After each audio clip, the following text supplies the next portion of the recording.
We go on to the second question. It's chapter 3. Uh, says, describe the socialization process for graduate students in your program.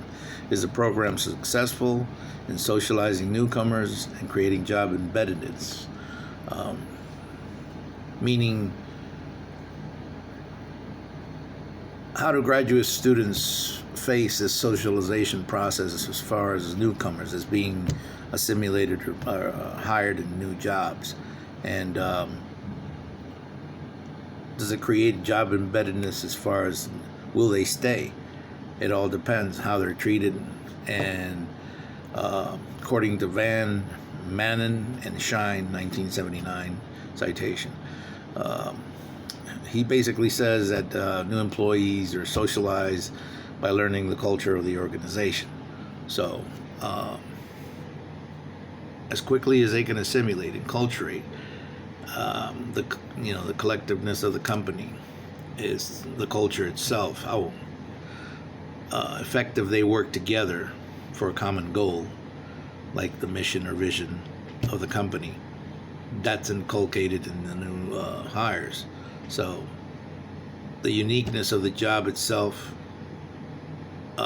takes the individual, his responsibilities, and what he needs to do to be effective, and he's a part of the whole. Everybody working together in the same direction makes it quite effective and productive and successful in the organization. He has to get along with members. He has to, be sociable, and the job fit and the vetting process should have taken care of that from the beginning. Person who is extremely introverted or shy or even antisocial won't make it. Basically, I've encountered those things in the past in other employment, and that's how it goes. It's just the wrong fit. Sometimes managers see bodies. They don't understand that transactional leadership, in other words, just barking out orders, and that's it. And those organizations suffer.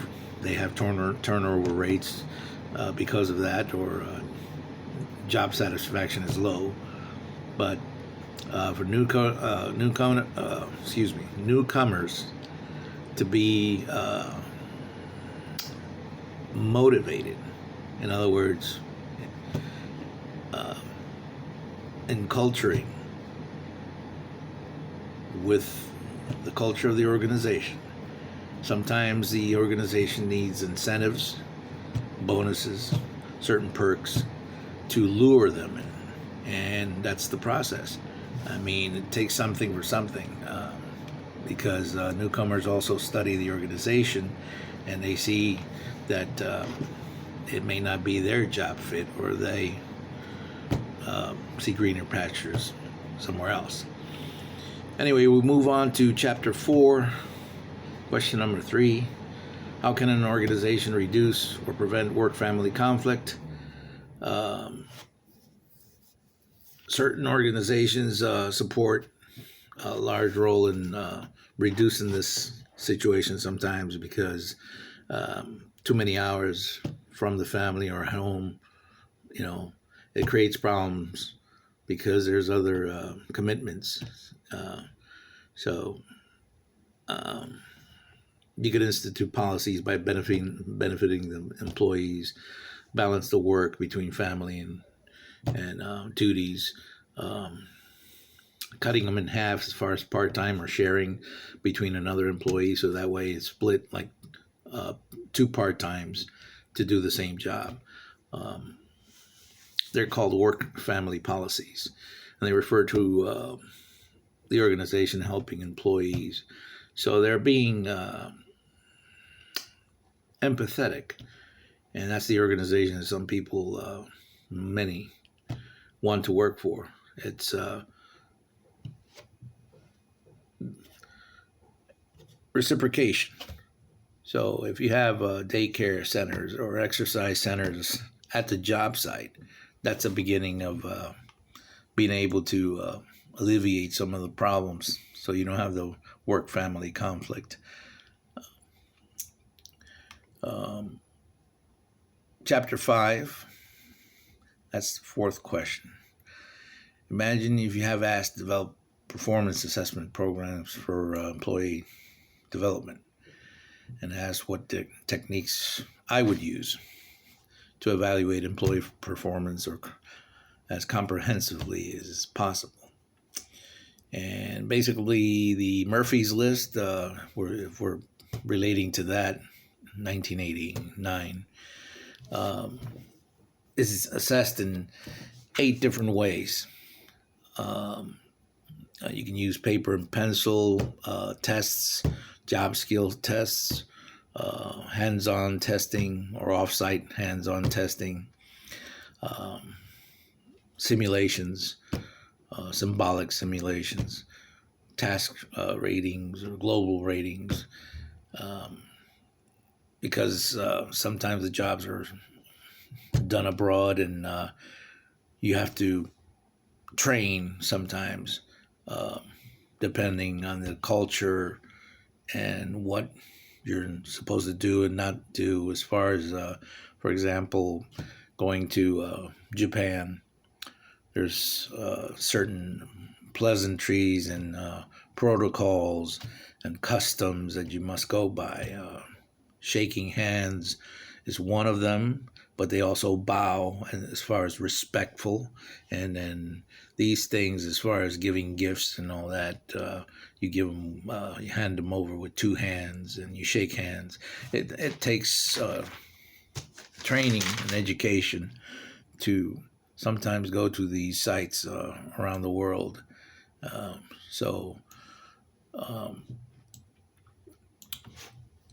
We go on to chapter 6. What are some possible common organizational constraints? How could they lead to counterproductive behaviors? Well, if the organization, the culture, for instance, micromanages their people to the point where they're abusive, long hours, and few incentives or perks or rewards, people can become unsatisfied with the job, and they start to withdraw, or they're angry because of their treatment. They're unfair. So basically, there's no citizenship, and people start to arrive late. They call off. They waste or time around the clock, or take many breaks, and or they can start stealing. It can become physical. The environment can become hostile. So these are areas that an organization has to look at.